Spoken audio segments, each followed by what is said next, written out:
ادھر مشرکین نے بھی صف بندی ہی کے اصول پر اپنے لشکر کو منظم کیا تھا۔ ان کا سپہ سالار ابو سفیان تھا، جس نے قلب لشکر میں اپنا مرکز بنایا تھا۔ دائیں جانب خالد بن ولید سالار تھے جو ابھی مشرک تھے، اور بائیں جانب کا سالار اکرمہ بن ابو جہل تھا۔ پیدل فوج کی کمان صفوان بن امیہ کے پاس تھی، اور تیر اندازوں پر عبداللہ بن ربیہ مقرر ہوئے۔ جھنڈا بنو عبد الدار کی ایک چھوٹی سی جماعت کے ہاتھ میں تھا۔ اس کے بعد دونوں فریق آمنے سامنے اور قریب آ گئے اور لڑائی کا مرحلہ شروع ہو گیا۔ جنگ کے پہلے مرحلے کی ابتدا مشرکین کے علمبردار طلحہ بن ابی طلحہ سے ہوئی۔ اس نے مسلمانوں کو للکارا۔ اس کی للکار سن کر سیدنا زبیر رضی اللہ عنہ فوراً صف سے نکل کر آگے آئے، اس کے مقابل ہوئے، بڑھ کر ایک بھرپور وار کیا۔ طلحہ فوراً ہی جہنم رسید ہو گیا۔ طلحہ کے گرتے ہی جھنڈا اس کے بھائی عثمان نے اٹھا لیا اور مسلمانوں کو مقابلے کے لیے پکارا۔ اب سیدنا حمزہ رضی اللہ عنہ آگے بڑھے اور عثمان کے کندھے پر اس زور سے تلوار ماری کہ کمر تک اتر گئی۔ اس طرح قریش کے 12 علمبردار یکے بعد دیگرے قتل ہوئے۔ پھر عام لڑائی شروع ہوئی۔ گھمسان کی جنگ چھڑ گئی۔ اس میں مسلمانوں کا پلہ بھاری رہا۔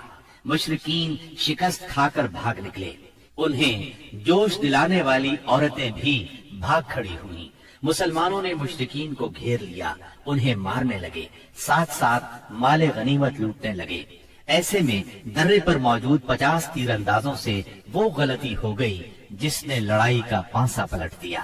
ہوا یوں کہ نبی اکرم صلی اللہ علیہ وسلم نے ان 50 تیر اندازوں کو یہ ہدایت فرمائی تھی کہ اس درے کو کسی حال میں نہ چھوڑنا، لیکن جب مسلمانوں کو کامیابی ہوئی، کافر بھاگنے لگے اور مسلمان انہیں مارنے کاٹنے کے ساتھ ساتھ مال غنیمت بھی لوٹنے لگے، تو انہوں نے بھی درہ چھوڑ دیا اور مال غنیمت لوٹنے کے لیے دوڑ پڑے۔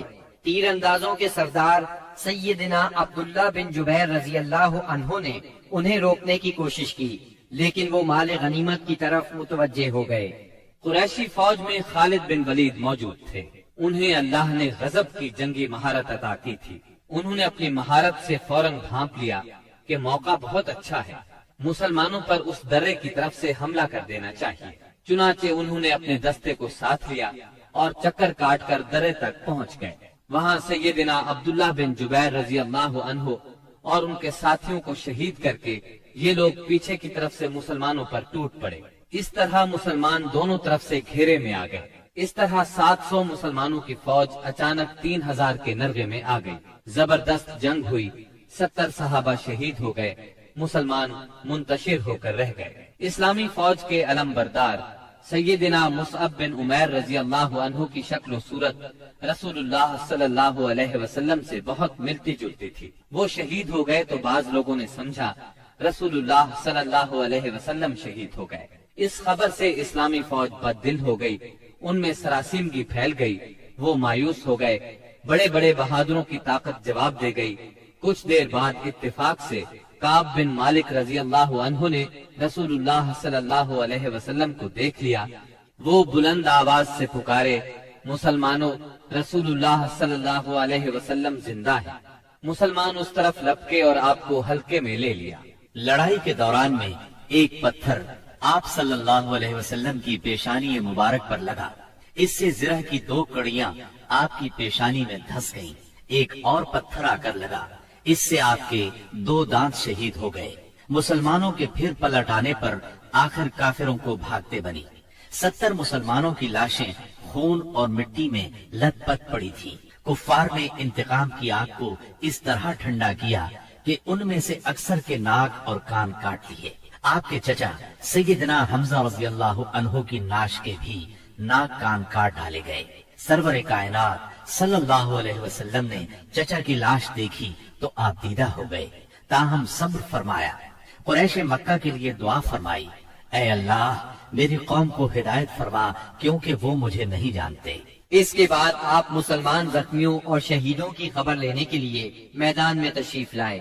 بعض لوگ اس وقت تک بعض شہداء کو مدینے کی طرف لے چلے تھے۔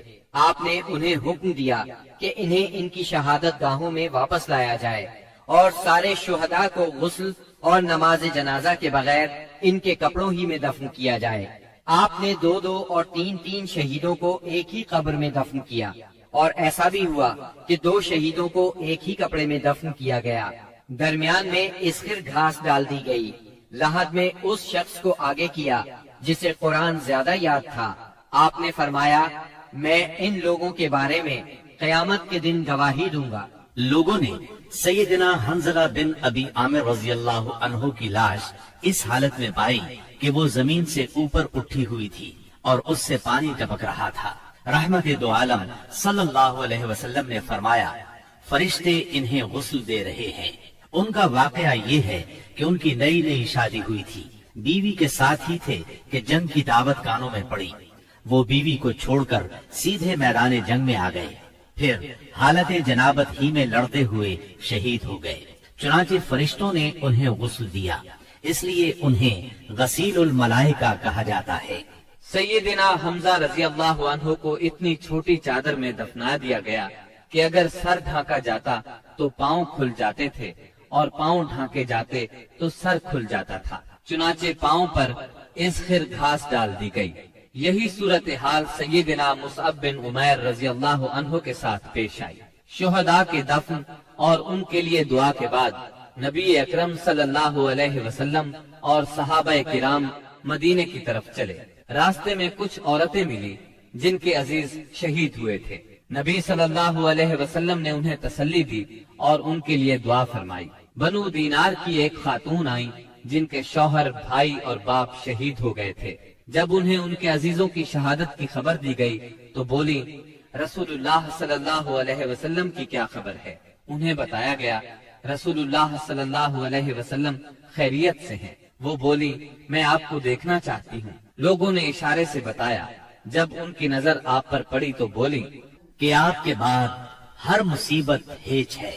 مدینے پہنچ کر مسلمانوں نے ہنگامی حالت میں رات گزاری۔ جسموں پر زخم ہی زخم تھے، تھکن سے بدن چور چور تھے اور غم و علم کی کیفیت طاری تھی۔ اس کے باوجود وہ مدینے کا پہرا دیتے رہے اور رسول اللہ صلی اللہ علیہ وسلم کی پہرے داری کرتے رہے۔ ادھر رسول اللہ صلی اللہ علیہ وسلم نے محسوس کیا کہ دشمن کی نقل و حرکت پر نظر رکھنا ضروری ہے تاکہ وہ مدینے کا رخ کریں تو ان سے کھلے میدان ہی میں 2 ہاتھ کر لیے جائیں۔ چنانچہ صبح ہوئی تو آپ نے اعلان فرمایا، دشمن سے مقابلے کے لیے چلنا ہے، اور صرف وہی آدمی جا سکتا ہے جو احد کی لڑائی میں شریک تھا۔ اس پر لوگوں نے کہا، ہم نے بات سنی اور مانی۔ چنانچہ سب لوگ مدینہ منورہ سے روانہ ہوئے۔ آپ نے 8 میل دور حمراء الاسد کے مقام پر پہنچ کر پڑاؤ ڈالا۔ ادھر مشرکین نے مدینہ منورہ سے 36 میل دور مقام روحا پر پڑاؤ ڈالا اور مدینے پر دوبارہ چڑھائی کرنے کا مشورہ شروع کر دیا۔ انہیں افسوس اس بات کا تھا کہ انہوں نے ایک بہترین موقع کھو دیا۔ ایسے میں معبد بن ابی معبد خزائی آپ کی خدمت میں حاضر ہوا۔ یہ آپ کے خیر خواہوں میں سے تھا۔ حمراء الاسد میں آپ کے سامنے پہنچ کر اس نے احد کے واقعے پر تعزیت کی۔ آپ نے اس سے فرمایا، تم جا کر ابو سفیان سے ملو اور اس کی حوصلہ شکنی کرو۔ معبد روحا پہنچا۔ اس وقت تک مشرکین مدینے کی طرف پلٹ پڑنے کا فیصلہ کر چکے تھے۔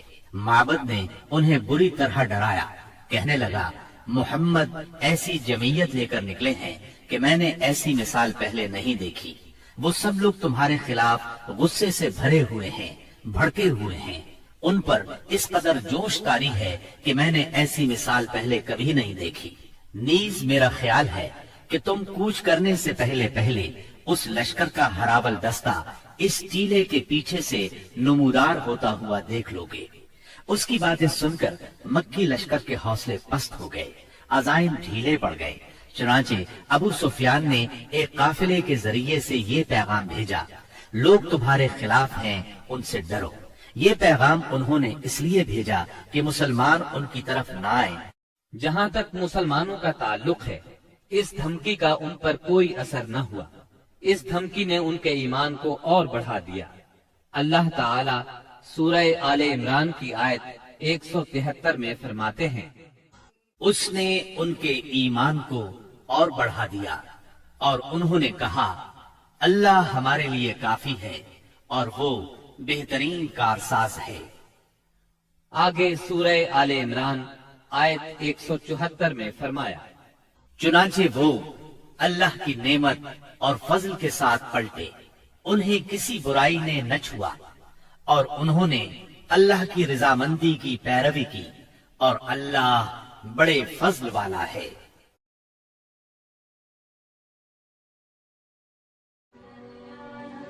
Thanks for watching. Don't forget to like, comment, share and subscribe to